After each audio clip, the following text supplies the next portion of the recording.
Welcome to this week's edition of Head to Toe Healing Live. For those that didn't know, Head to Toe Healing is a complete wellness system that's helped countless people get out of chronic pain and chronic conditions. This groundbreaking method was developed by Dr. Kevin Reese, and he's authored over 30 books on the topic. Today, we are proud to share about Head to Toe Healing and the results that it produces in our membership. More and more of our membership members every single day are getting pain and drug free through his exclusive program. Inside our membership, Dr. Reese and his coaches teach the musculoskeletal system, nutrition, and mindfulness. With this, it gives the body the right environment it needs so it can begin healing itself. My name is Coach Karen, and today we're going to be talking about the topic of gut dysfunction. Gut dysfunction. It's a primary barrier to the body's healing process. And joining the conversation today are our three coaches in our Head to Toe Healing membership. We have Coach Sean, Coach Ryan, and Coach Gingy. And today we have some special guests. Actually, we've invited the Reese Rabbit Hole Facebook group subscribers into our Zoom room. So if you're joining us today for the first time and you have a question, drop it in the chat in the webinar, and we would be happy to get to as many questions as possible. So starting off, I wanted to jump over to Coach Ryan. Ryan, how do you think gut dysfunction inhibits the body from getting in an environment where it can heal itself? Well, first of all, it causes inflammation itself. So as soon as you eat a food that causes inflammation, your body needs to divert resources in order to deal with that inflammation. And since it's inflamed, it's also going to make it more hard to absorb nutrients. So it's a double-edged sword there. And even worse is if those food proteins that aggravated the intestine, if they're not fully broken up before they're digested and absorbed, then they get absorbed intact. Proteins get absorbed intact, and now that causes an immune response because your body doesn't recognize it. It's a foreign protein, so it deploys all its white blood cells and stuff, and that's going to take even more nutrients and resources to do. So it's a triple-edged sword potentially. Right. Thank you for that. Coach Sean, why would you think the having poor body alignment would contribute to the development or persistence of gut dysfunction? Well, a lot of how the gut works, that the mobility of the gut heavily relies on the alignment of the body. And if certain muscles or bones are starting to impinge that path, it can slow the gut process and also just displace organs to where they're not functioning as they should because they're just misplaced or they're being compressed.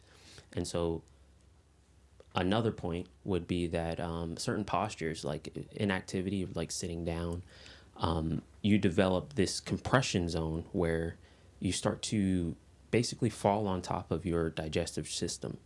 And that itself would cause gut dysfunction because the system it just can't move efficiently because everything is compressing down on it. When you're sitting on a couch or you're sitting down right now, you can feel your stomach curling and you can feel your back rounding. And that is the process of causing that compression that ultimately leads to the gut dysfunction from a postural standpoint. Okay, that makes a lot of sense. How does posture alignment therapy support the gut to receiving an optimal position so that way it can actually heal its body? How does, I guess, when you work with somebody, in our membership, we work with a lot of different people, but there's anterior pelvic tilts, there's posterior pelvic tilts, and how does that contribute to getting in the optimal position? Well, mostly posterior pelvic tilt is usually the one that impacts it the most because it causes what's called like sway back. It can lead to sway back, and that's something that I had. And it's essentially where your posture, everything is just pushing out onto your gut. It's like your hips are just falling forward. You can check it in the mirror or how you walk. You'll notice your back, the upper half of your body is going backwards while the front of your body looks like it's going forward. You can see it in some people, but essentially what this is, it's just everything is just forcing itself onto the gut. And so with postural alignment therapy, just by us strengthening those muscles and pulling the gut back under you, or essentially pulling the back up, or helping to erect the back to where your chest and your upper body is not collapsing down on your gut. That's essentially what you would need to help just let the gut breathe. That's essentially what you're doing, letting the gut breathe, and just opening up the space for that. And so we do a lot of exercises that are the opposite of what would be compressing. So a lot of sitting posture, we're opening you up, and obviously instead of sitting, we're doing other things on the ground and standing up to just reverse what damage has been done through sitting itself. Does that answer the question?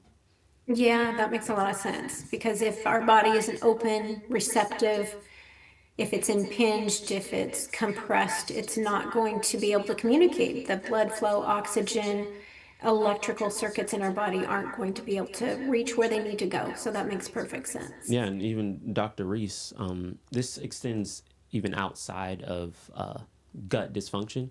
But Dr. Reese always says like the nerves, like nerve compression, is probably the top issue from a postural dysfunction issue that leads to full body dysfunction, because it's like a blackout. You're causing blackouts in your body. And so everybody knows about, or most people know about, the gut brain axis. And so if that is impinged in any way, that's going to cause gut issues, which also impacts the brain as well.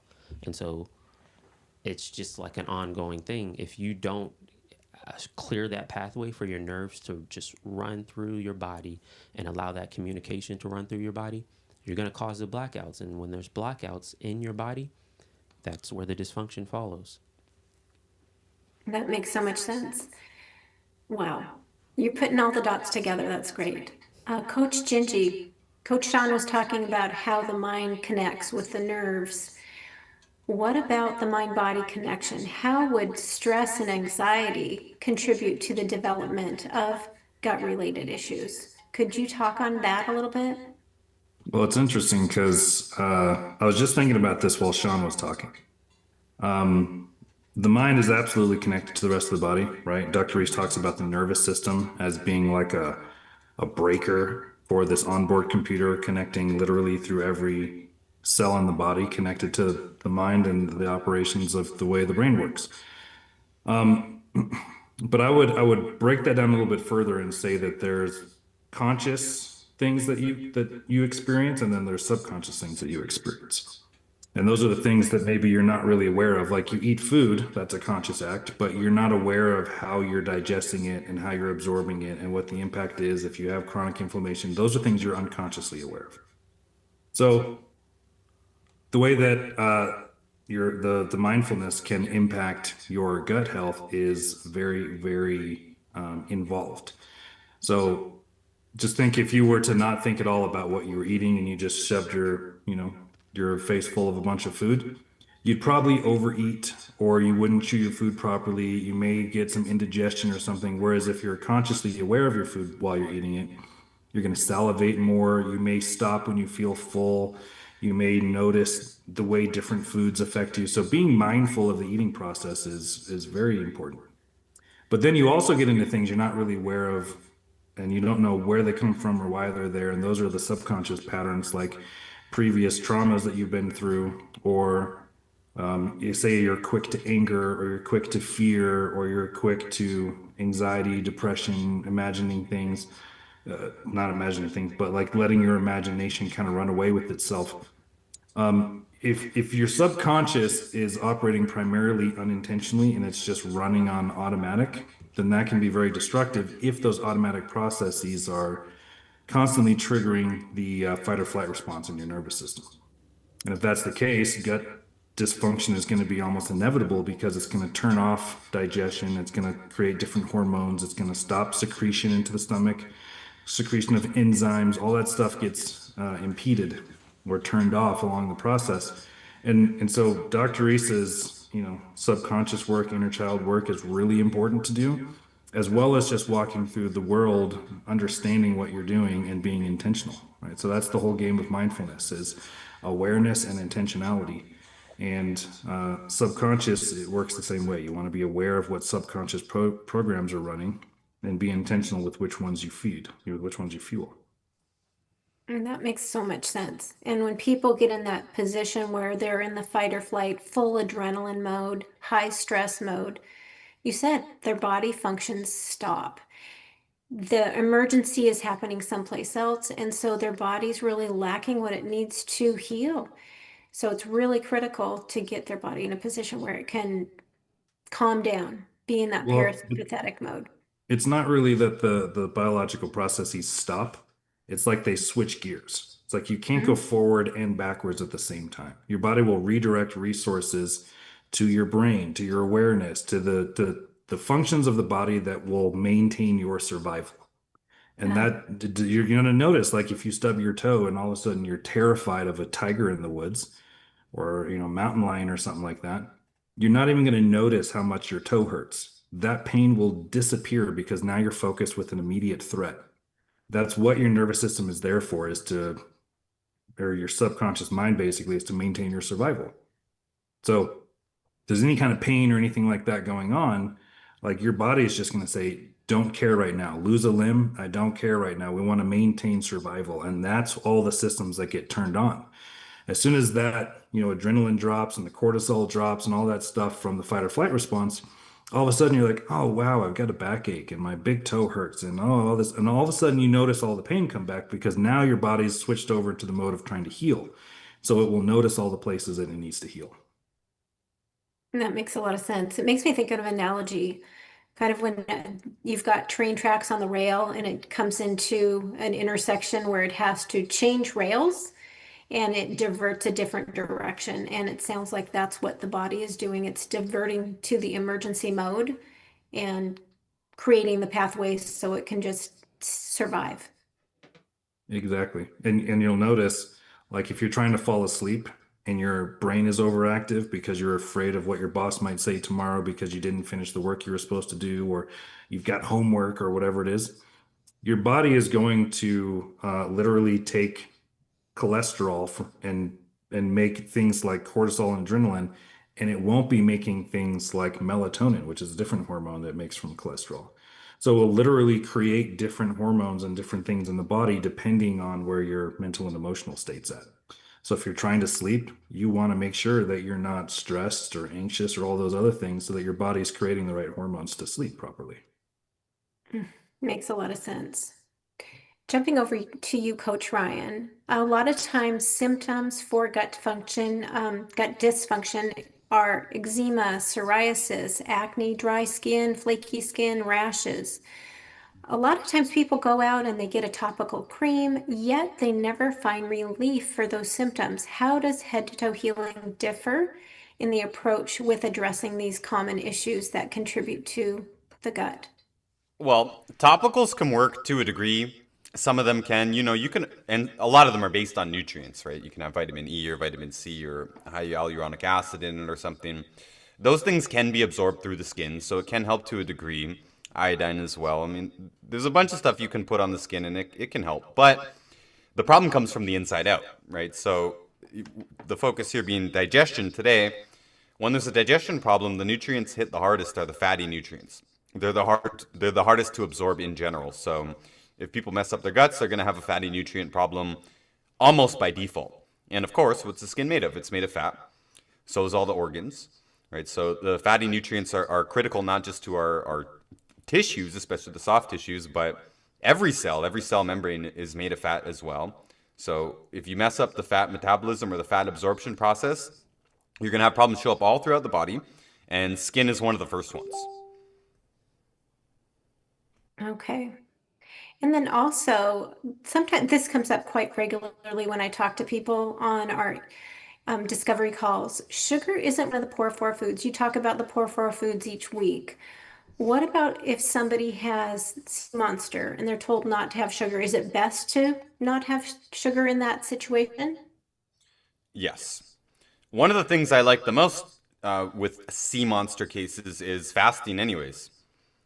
So your body will be running on a keto, basically. It'll turn keto after you fast for 24 hours, and long-term fasts are going to be great for the sea monster. Yeah, it's one of the few circumstances. Like I actually consider sugar to be an essential nutrient. And it's so essential, so important that your body will turn other foods into sugar to feed its cells, right? You eat protein, you eat a big steak dinner, your body turns that into sugar to feed the cells. So obviously it's important, but the body is capable on running on amino acids and essential fatty acids. That's what happens when it turns keto, goes into keto mode. And yes, that would be better overall for sea monster.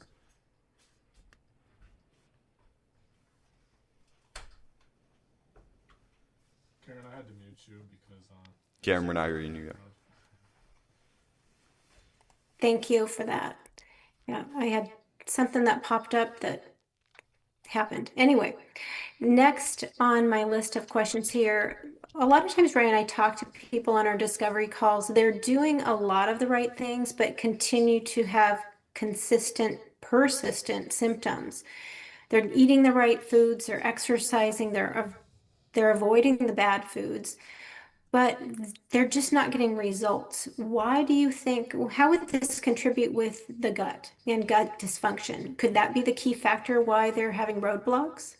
Well, it could be. We see people all the time. Our average member who comes in, they already eat pretty healthy to begin with. A lot of them eat organic. Some of them have their own gardens and stuff, and they only buy their meat from butchers. Like, they're pretty good on the foods already. And yeah, half of them have a gut problem, a digestion problem. And a lot of the times, especially in younger people, if you get off the poor four foods, your digestion problem is probably going to be like 90% gone or 100% gone. We've seen this so many times over the years where people didn't even follow all of our lists, not all of our advice. They just went gluten-free, for example, fix the digestion problem. It's not guaranteed, but it happens a lot. So yeah, we do see people on clean food, though, still, who still have a gut problem. And we just need to use other gut ingredients. There's a bunch of herbs and stuff that can quell the inflammation in the intestine. And their diet may need to be even more restricted for the time being.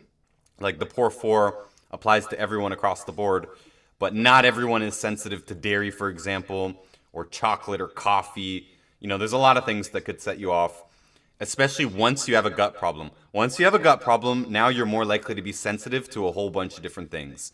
Even if you never were before, no one ever told you you have a dairy intolerance or lactose intolerance or something. Once you have a gut problem, you can start reacting to a whole bunch of different foods. So in many cases, when the inflammation in the guts is quite serious, we're getting on an even more restricted diet temporarily, and then working through that. They can play around with foods, do elimination diets, see how they feel on certain foods when they add them back in. We'll be using anti-inflammatory herbs and such, and nutrients to repair the guts at the same time too. But yeah, it is common. A lot of people getting off the bad foods, that's going to be enough to set your digestion straight. Other people, not so much. It's a mandatory step, but it doesn't mean it's going to fix it all the way. And for those people that have those food sensitivities and they've been eliminating those for a while in our program, how long does it usually take?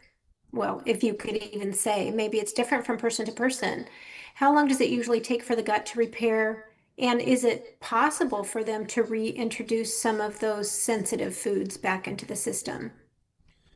Depends on the extent of the inflammation, and you can't really give a generalization. Some people we've seen miraculous healing with gut problems very quickly, quicker than I expected, like within weeks. Other times, you could be looking at years.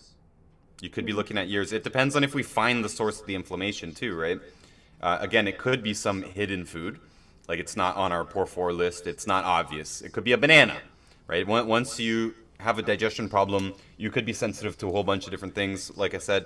And if your thyroid function is suppressed due to multiple nutrient deficiencies, that's going to make it even more likely that they're going to be sensitive to a whole bunch of different things.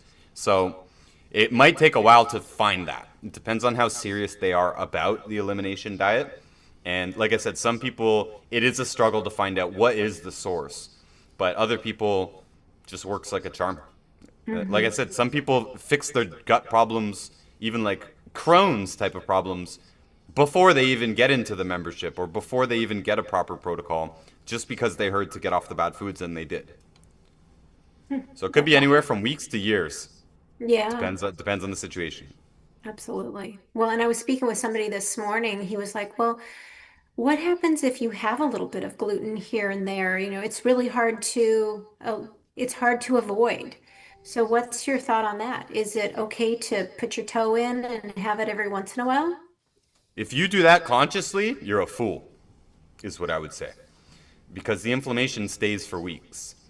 Especially if you're not already healthy. Your body's already struggling. You know, if you banged your knee on the table and your knee got inflamed, yours is going to stay inflamed longer than the 12-year-old kid who doesn't have any chronic health problems, right? The 12-year-old's going to inflame for maybe a day or two. By the weekend, they're running around at the park like nothing happened, right? As you lose nutrients, lose functions, it's going to take you longer to heal from everything. So if you have a chronic problem, you should expect that any little piece of gluten, and it could be any grain too, by the way, it doesn't just have to be the gluten grains, any little piece of it can cause inflammation for weeks. So if you consciously did that, like, oh, twice a month I'm going to have a cheat day, well, okay, you're going to be inflamed 100% of the time, and that's foolish, right? But if this happens by accident, like we, went out for dinner with some friends for Christmas time, I know we got some MSG and we might have gotten a little bit of gluten. I got a little pimple showed up on my face and just felt a little bit off for a couple of days, but it shouldn't be that big of a deal. Like if you're strong enough, it shouldn't be that big of a deal. But I mean, once you clear these poisons out of the body, these irritants out of the body, your body tends to let you know much more strongly when you do consume them. So, for example, all of us here consumed gluten our whole lives, our whole childhoods at least, and we probably didn't even notice that it was causing a problem. Me, I had chronic stomach problems and acne all through into my 20s and stuff, and I didn't know that gluten was causing the problem. I had stomach aches, headaches, all kinds of things, aches and pains that had something to do with my digestion, and I never noticed it, and most people don't. They say, I don't have a problem with gluten, I don't have a problem with dairy. Well, you would have no idea until you stopped it, right? And if you have any type of chronic problem, you won't know what impact those foods are having on your problem until you get rid of them. And so it wasn't until I fully got rid of them that, and go weeks and months without it, that once I would have a little piece of it, boom, your body recognizes it right away. Very similar with oil as well. We hear this all the time. People say, you know what, once I got off the oil, any little bit, if I have one little chip, I will feel it. That's your body being clear and free, now able to tell you what's going on, right? When you develop this mucus coating all in your intestines and everything because it's constantly being inflamed, your body's going to try and damp down those pain signals because you can't function like that, right? But once all that's gone, your body's more than willing and able to tell you, I don't like this, right? So you should listen to your body. But so what I was saying, if you do it consciously, you're a fool. Don't consciously expose yourself to inflammatory things. But if it happens by accident, don't beat yourself up at the same time, right? Just be smart, read labels, do the best you can, and avoid restaurants, to be honest. Because I knew that we were going to get spiked with something that I didn't want by eating out. It's a risk we took. We hadn't seen our friends in a few years. It is what it is. And I don't have a chronic problem, right? If you do, I wouldn't be messing around with that at all. People say, oh, but I enjoy restaurants. I don't care. Stop it, right? Stop it. Don't put yourself in harm's way willingly, as much as you possibly can. And if you happen to slip up or something gets slipped to you and you didn't know, you forgot, you didn't notice, whatever, keep going. Right? Keep going. It's not the end of the world. You're not back at step one, but try not to let that happen again. Makes a lot of sense. Thank you for that. For those that are just joining in to the live, or maybe you're watching a replay and you're curious about head to toe healing and if it's for you, go to drkevinreese.com. Click on the book tab. You want to start there. You want to start with these two books, the red book, the green book. They will give you a foundation of information to see if it resonates with you. Is head to toe healing the next step in your journey to get your health and body in the right position where it can heal itself? If it is what you want to do next, also on drkevinreese.com, there's a tab that says Connect. Great way to get more information about what we do and also to schedule a free call with one of our coaches to answer specific questions that you have. If you're also looking for information about, what does it take financially to do the head to toe healing program, there's information there as well. So drkevinreese.com, start with the books here, and then click on the Connect tab. But let's get back to our questions. We've had quite a few that have joined in. Janelle has a question for Coach Sean, and it sounds like probably Coach Ryan might need to piggyback on this one too. Is it possible to repair a hernia through posture alignment therapy? I have one the size of a tennis ball. It's very visible. And do you think it would potentially repair the lining, other than going down the route of doing a surgery? Coach Sean, could you start? Yeah, it is absolutely possible. It just depends on the severity.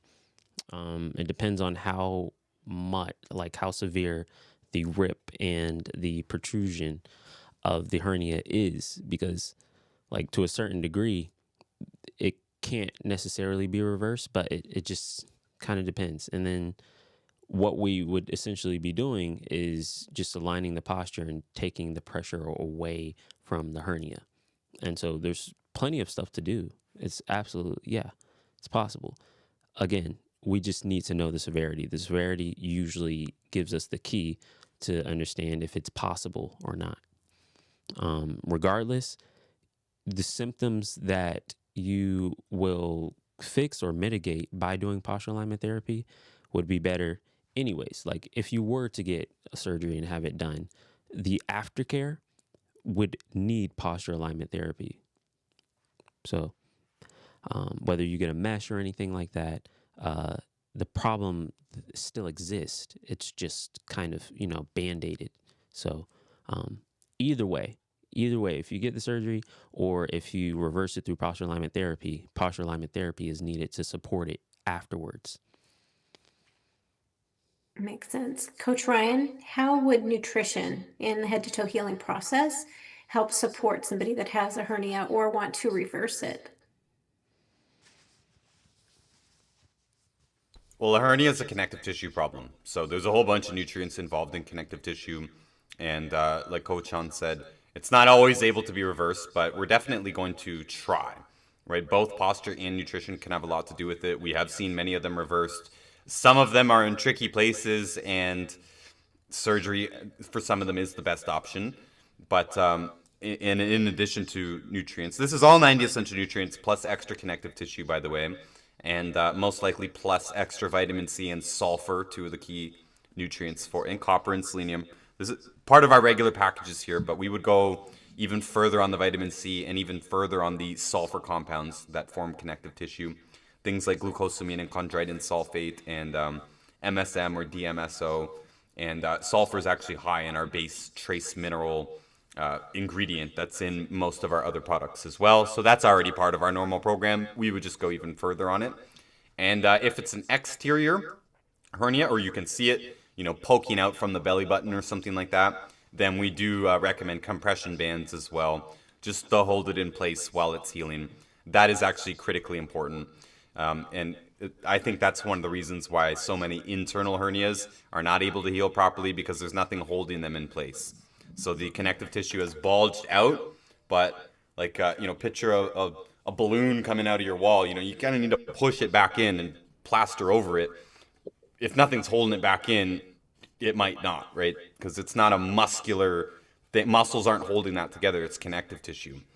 When if it's a muscle problem, it's easy to correct. Much easier to correct that than it is a hernia. But it can be reversed. Either way, you'd still try, because the fact that you have the hernia says that you have those deficiencies, or are very likely to have several deficiencies involved in connective tissue. So if you fixed it with surgery, that's great. But if you don't correct the deficiency, then you're going to get another hernia somewhere else or another connective tissue problem. And some of those can be quite serious. The hernia itself is serious, but now you're looking at things like aneurysms and stuff, which are much more serious. These could be life-threatening, and so if you don't correct that deficiency, you're still liable to have other bulges and bursts in the connective tissue. Another question for you, Ryan. Oftentimes people that have chronic bowel issues require frequent, urgent trips to the bathroom, and it really can take a significant toll on them.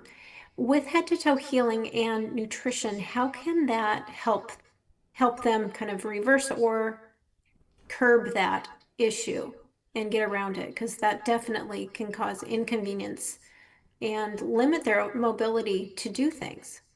The IBS is actually one of the easiest things to reverse and should be one of the first symptoms that goes away if they have a gut problem, right? It's more like, well, we see people with colitis and all this stuff, so they have the IBS, yes, but that usually can go away within like even a week or two. You use the right ingredients and do some fasting and stuff and cut out the bad foods. Within a week or two, that should actually clear up. And that sounds spectacular to a lot of people who've been dealing with IBS for years, but we see this all the time.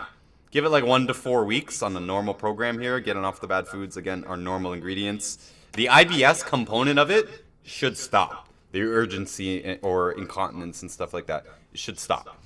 What lasts longer and is which is much harder to get rid of are food sensitivities and things like bloating. You know, we hear this all the time. Everything I eat, every supplement I take, it causes bloating. That is trickier. That takes longer. It takes more finesse. It takes more of a detective work to go in and figure out, you know, what is actually bothering them. And we might need to play around with several different ingredients. But what I'm saying is that the IBS would have gone away weeks earlier, right? It usually is the first thing to go, and it usually is not too hard to stop that itself. Getting fully rid of all the intestinal inflammation and everything and bloating and all discomfort and all that, it's going to take longer to do that. That's so encouraging, though, for so many people, because it's an embarrassing topic to talk about, and it really restricts their life and interaction with other people sometimes. And with that, I wanted to ask Coach Gingy, since, you know, running to the restroom frequently and trying to, I guess, keep that a secret from other people, it probably takes a toll on people's mental health and well-being. Might a mindfulness practice help support these people when they're dealing with trying to improve their quality of life when they've got this IBS issue going on? Absolutely. Some of the things that may happen, well, I'll say the thing you should pay attention to the most in that is your internal dialogue. So if you start noticing an increase in thoughts about what other people might be thinking, what they might say if they knew, right? You start concerning yourself more with what other people are thinking and feeling, then you're kind of projecting that outward a bit, and you'll never really know what they're thinking or feeling. Even if they tell you, all you really know is that they told you something, but you don't know if that's the truth or not. So you want to be mindful of the thoughts that you're having. You know, stay internal, notice if you're thinking about other people and stuff. But then also, don't beat yourself up. Don't think that you're lesser than, or, you know, you deserve less, or that you're less valuable, or people don't like you. Like, don't take it personally what you imagine other people might be thinking or saying, or even what you think about yourself. If you're like, well, I suck because I've got this problem and I shouldn't be out doing things with people, I should just stay at home, I'm a burden, all of those thoughts are going to just demoralize you and deflate you and your confidence and all of that stuff. In all reality, those things, those thoughts and those beliefs are going to work against you in healing. That's going to make it more likely that you maintain and perpetuate the problem. So if you really want to set yourself up mentally in order to get past any problem, health problem like this, you're going to want to be optimistic. You're going to want to be positive as much as you can and not be so concerned with other people. Just stay in here and say, well, I'm doing better today than I was yesterday. And if you're talking with somebody, like, you can share, you cannot share. If they have their thoughts, that's their responsibility. If they have their feelings, that's their responsibility. They're responsible for their experience. You're responsible for your experience. And so you want to stay focused in making sure that your experience, your thoughts, your beliefs, your emotions, they're all helping you heal and recover from whatever's going on, and that they're not holding you back. So that's the biggest key. Anyone who's dealing with something like that, I'm like, make sure you're not beating yourself up. Make sure you're not obsessing about other people. Stay internal, stay on your own business, and optimize. Sounds good. So, Coach Sean, if a person is consistently doing posture alignment therapy, how long do they typically find some relief from chronic pain and benefit? Well, usually it's right after the class. I mean, alignment happens pretty quickly if we're talking about pain. But chronic issues, chronic pain, I would give it about 2 months. We usually say about 2 months, but it's not for everybody because, like, again, the body, humans do a lot. And so just to have an hour a day of doing whatever postural therapy routine we're working on, it could very much be reversed by whatever they're doing throughout the day. Like they can do a posture alignment therapy and then drive 5 hours somewhere, or sit down and just lie down on a couch for like 6 hours straight without doing any movement, or getting up and moving around a little bit. And so it also depends on what the person is doing in their life. Your posture is a receipt of your activity throughout your entire life. And based off of that receipt, it can vary on how well you can recover from the dysfunctions you developed. So I say like a good threshold is like 2 months, but it can range. It can definitely range. I've seen people with sciatica, for example, it reversed in 2 days. Some people it's 2 months. Some people it's 2 years. It's not that long, but it can vary. It can vary based on the person's life, and how long they've been dealing with that dysfunction, and then overall, their body, like traumatic issues, traumatic circumstances, whether you had a car accident or a big fall or something like that. But yeah, that's the best I can do, Karen. Oh, that's great. It gives people hope. I mean, to feel good after one session, it may not completely reverse a chronic issue in a back or anything like that, but to feel pain relief, that's amazing that it's so quick. We have somebody here in our chat, Diane. She has quite a few of Dr. Reese's books. She recently turned 69 and a half. She's a retired call center operator for the hospital. She definitely knows stress. She's asking a question for Coach Sean. She says, I have a lot of lumbar, knee, and elbow carpal tunnel issues. Where would you suggest she starts? Well, first I need to see you. Like that's the main thing. Because although you have these issues in these specific areas, it doesn't mean that the area that you feel it doesn't mean that the area that you feel the issue is the actual problem. It's just the result, It's kind of like there's the big storm, and afterwards the alarm goes off to let you know that a storm is coming. It's more so about the areas that aren't alerting you, that aren't awake or aren't active, that is actually causing the problem. So it's like a domino effect. And so it's about waking up those muscles instead. And so I would need to see you first to see what those dysfunctions are and what the actual problem is stemming from, not where it's just showing up at. That makes sense. So Diane, maybe the best thing to do would be go to drkevinreese.com, click on our Connect tab, and talk to one of our coaches. We can talk to you more specifically about how head to toe healing might help you get out of pain and get more mobility in your life and be active in your retirement years. Coach Ryan, mainstream sources often promote increased fiber as a solution for some gut-related issues. What's your perspective on this, and what would be your recommendation? It can help, but since when you Google, what do I do about diarrhea or bloody diarrhea or any of these things, it comes up on every mainstream health page. Most people have already done it, basically. They've already done the psyllium husk or whatever it is, added some bran or something, which we don't recommend. Sometimes it helps, but most of the time people come to us, they've already done that. So it's not a fiber issue. It can be. If you don't have any fiber in your diet, it can mess up your bowels, cause either constipation or diarrhea. And it's worth trying. If you do have a bowel problem and you're not eating enough fiber, yeah, you can kick it up. You don't need to do it in a supplement. You could do it in food too. If you can't really tolerate much food, then yeah, use a supplement, use the psyllium husk. And if it helps, that's great, but it's definitely not the only thing that can help a gut problem.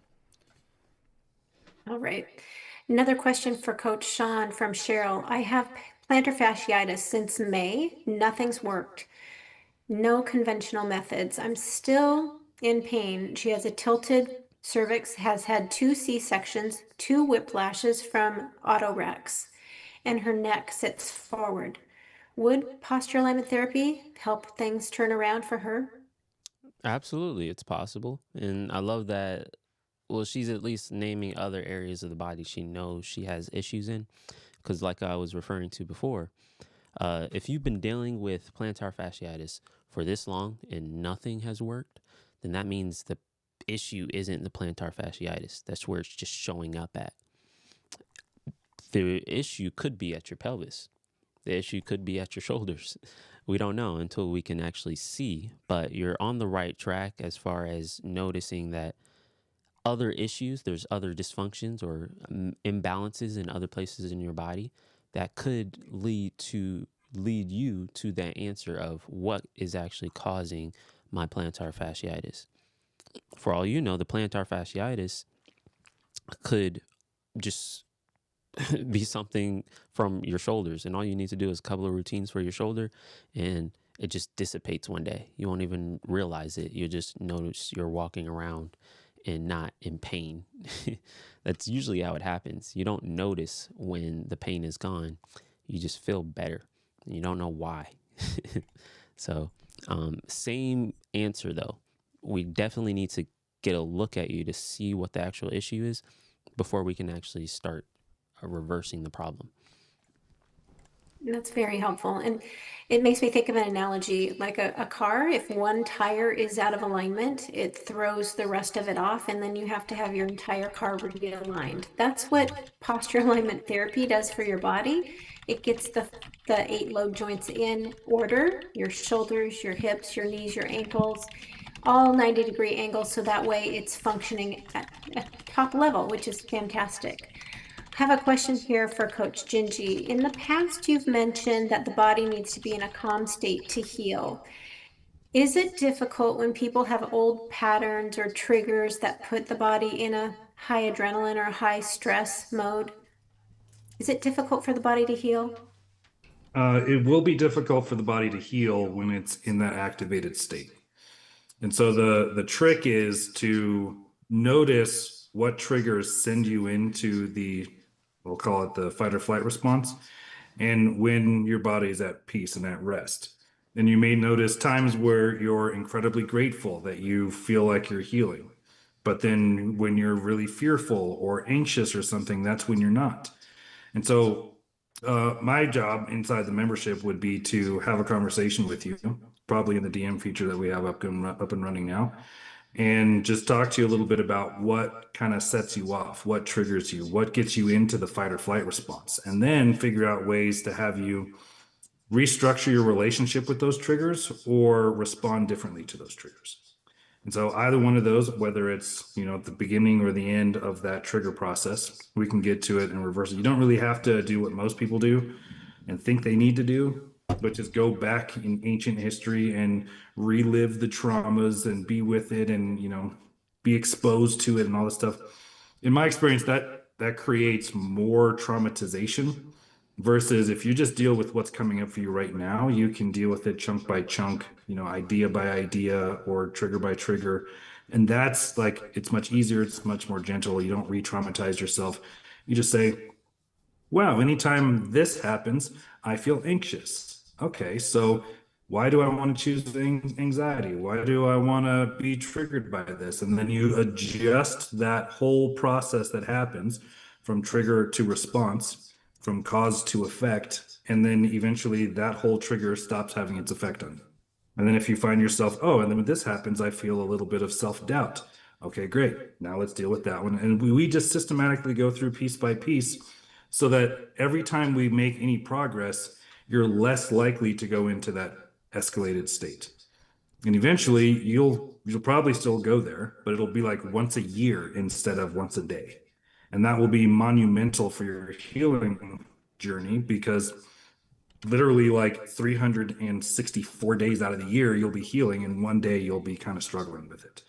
And so that's what we want to get. We want to tip the scales from chronically over here suffering to chronically over here healing.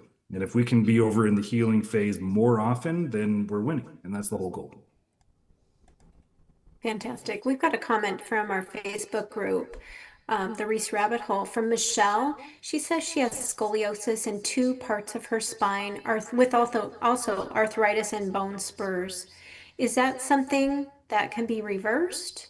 And on a side note, she says she also has fibromyalgia, which has gotten worse after a knee replacement. So maybe Coach Ryan, Coach Sean, if you could address this, that would be great. Let's start with Coach Sean in regards to the scoliosis, the spine, the arthritis, and bone spurs. Yeah, so with scoliosis, it's one of those things that it depends on when the scoliosis happened. Like if it was early in age and you were able to address it in that time span, then it has a better chance of being reversed.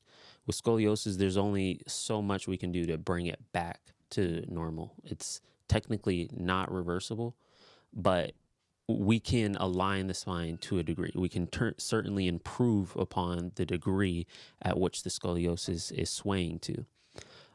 As far as what was it, arthritis and bone spurs? Yeah, good memory. The arthritis, that is going to dip into Coach Ryan. There's just things that we are going to do or give you as far as instructions on how to mitigate symptoms or worsening the inflammation. And mostly it's about your body not being able to move properly, which grinds the bones, and that's what causes bone spurs. Bone spurs can, in certain circumstances, they can dissolve, but to a degree, they don't generally. But, like, for example, like bunions, you've seen people have large bone spurs where, like, it just looks like a whole nother bone sticking out the side of their foot. Stuff like that, you can correct the issue. It's the bone spur may mitigate, but it's just at that point it's probably too far gone. Basically, it depends on the severity again of the bone spur. The bone spur is there to mitigate the friction, and so it's your body protecting itself, and your body really doesn't know when the next time you'll be able to align it and fix it back into its original position to where it's not causing so much friction. And so it kind of keeps it there. It depends on the severity, but bone spurs, it's a hit or miss. Sometimes they disappear, sometimes they don't. But getting rid of the problem, you won't feel that grinding pain anymore if you just align the body properly. Arthritis, again, is kind of jumping into Coach Ryan's answer, but there are things like exercises or just directions that we can give you not to do anymore. Like, don't crunch. Don't make that crunching motion. Like you're crunching, bending that spine. It's called flexion, spinal flexion. That can cause a lot of issues with your spine. And it depends on where the arthritis is stemming from, but or the inflammation of the arthritis is stemming from. We can just give you tips to help mitigate that pain while the nutrients do this thing. And also, another thing, one more thing, posture alignment therapy helps with circulation. And so if your body is closing up, compressing all the kinks, causing what Dr. Reese calls kinks in the hose, so it's closing up the blood, the ability to get throughout the rest of the body, or the lymphatic drainage pipes can't drain lymph properly, or it's compressing a nerve, that's going to cause issues throughout the body, just like as I was saying in the beginning. And so you can take all the nutrients in the world, but if you can't get those nutrients to the important areas, then what does it matter? So you have to align. That's where posture therapy is important. You can take all the nutrients you need, but if you can't get it to the areas that matter, then it's just going to be expensive urine. Very true.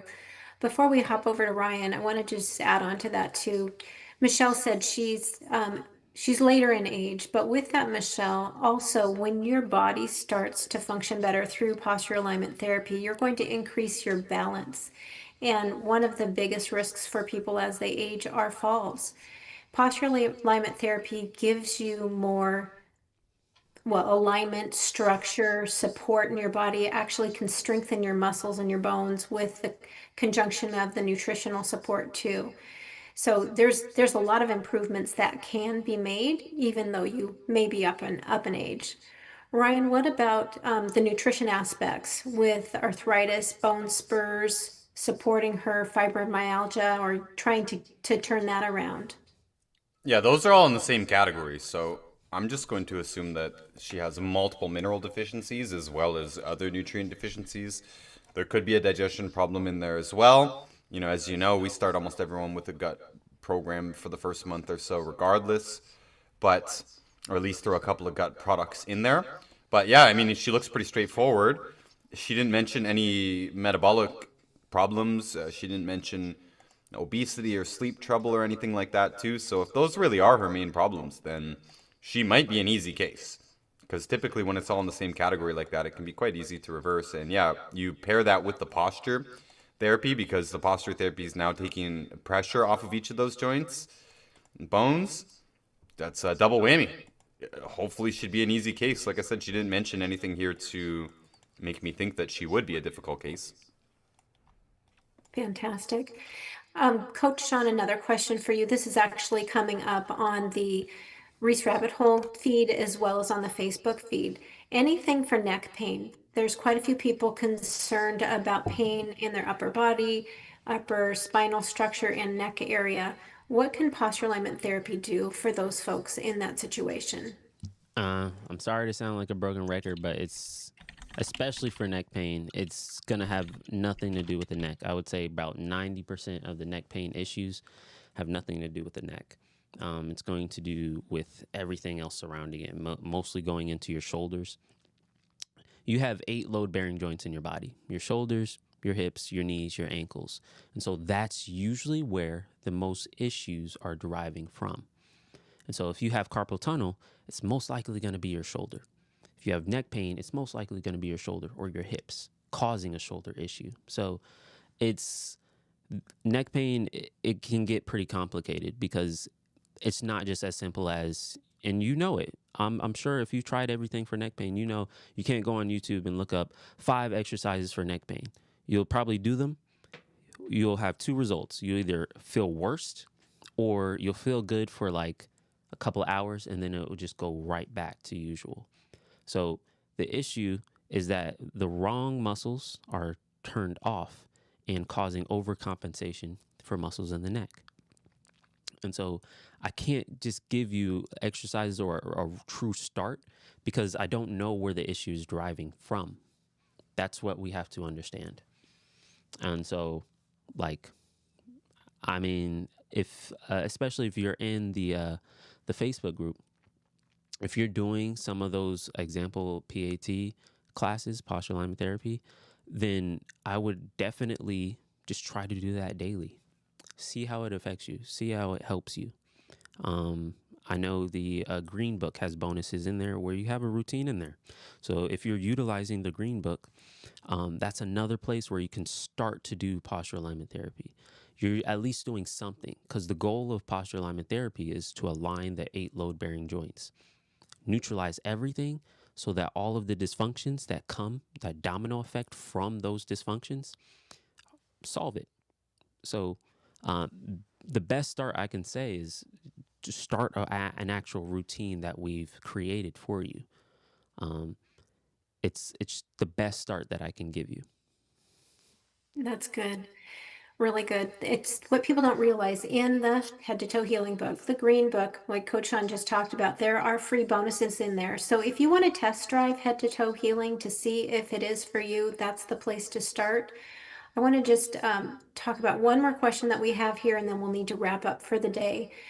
What about, Coach San, what about people that have had fusions in their back? Michelle's saying that she had a fusion in C7 or C5 to C7.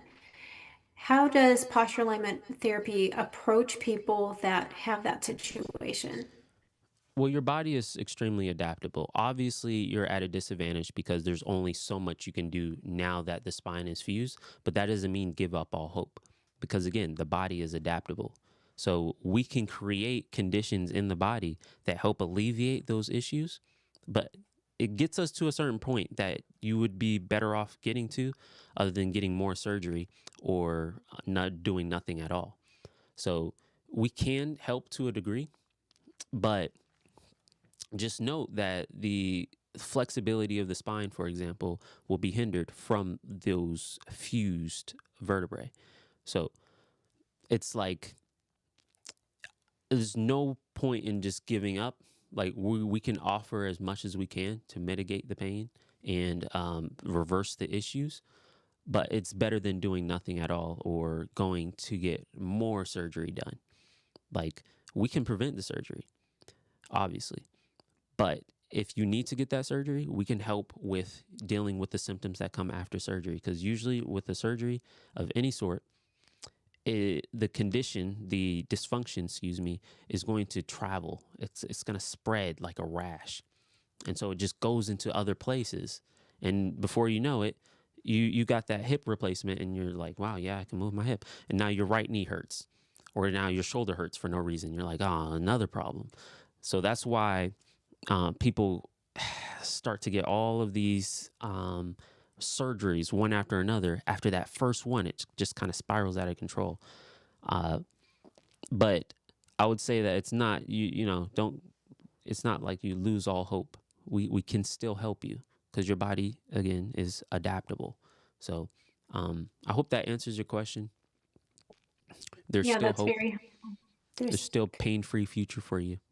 Yeah, there's always room for improvement with head to toe healing.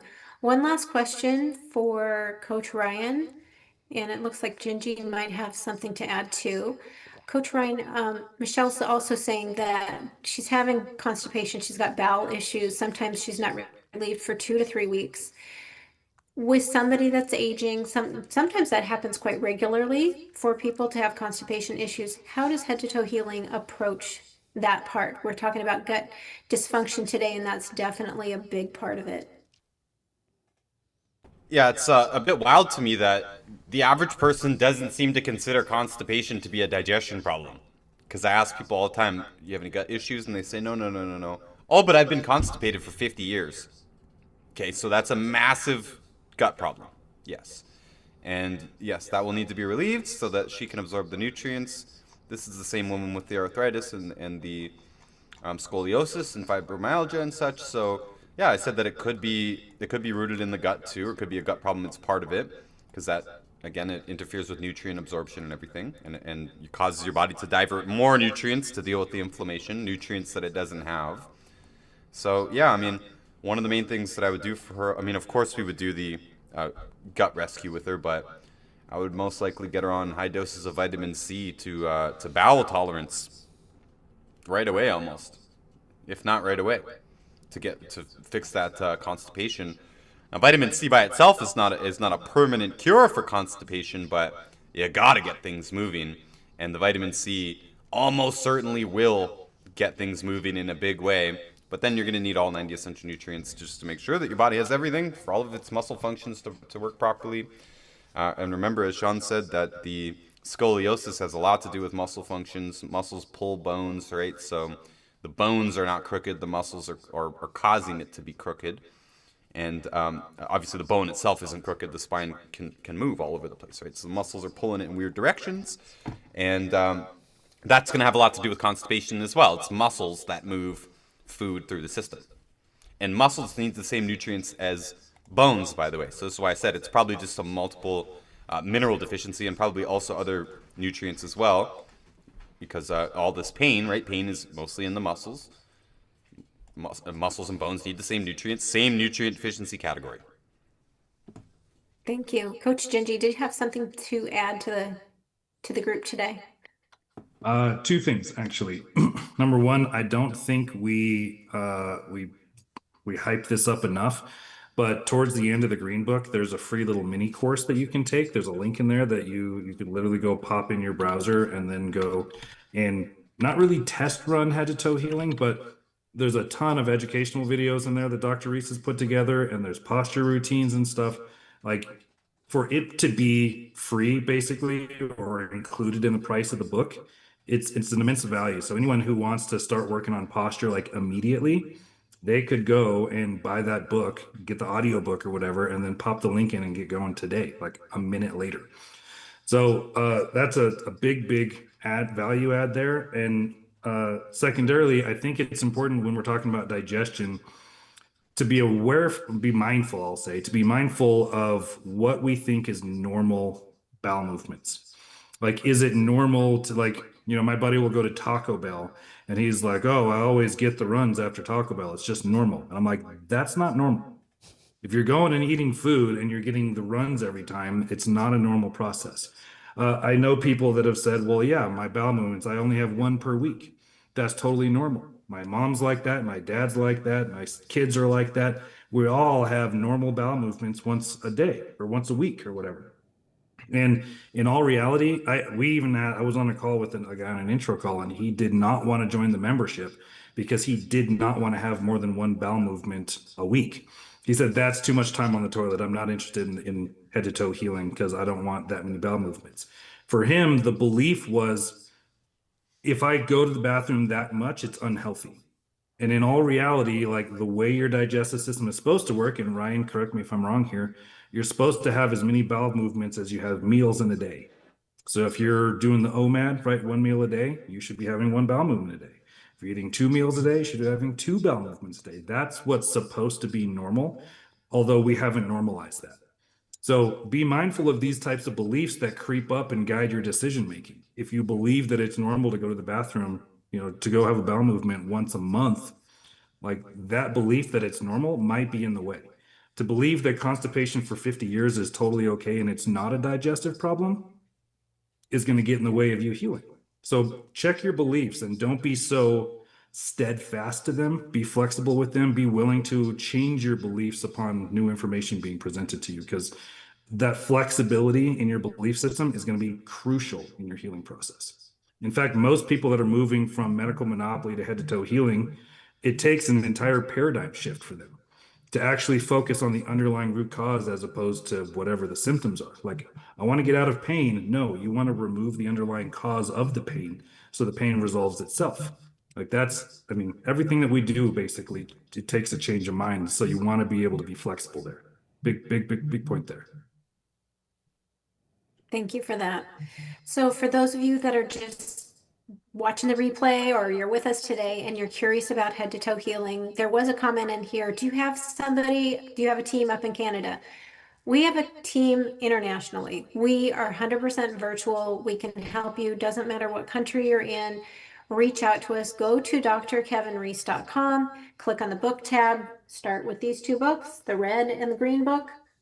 See if head to toe healing is for you. And then after you have a chance to read those books or listen to them on Audible, if you're not a big book reader, Audible's great. Dr. Reese will read the stories to you, read the books to you, and then pop over to our Connect tab. And there's a place there where if you want to get started with head to toe healing, get some more information, do an inquiry, discover call with one of our coaches. They are free. Feel free to go there, sign up for a call, get on our schedule, and we'll talk to you about your specific issues that you're trying to overcome so you can be get out of chronic pain and be pain-free. So until next time, we will be back again next week, 2 p.m. Eastern Time, same place for Head to Toe Healing Live. We really appreciate you guys listening. Love the comments, love the interaction. Have a great rest of your week and be well.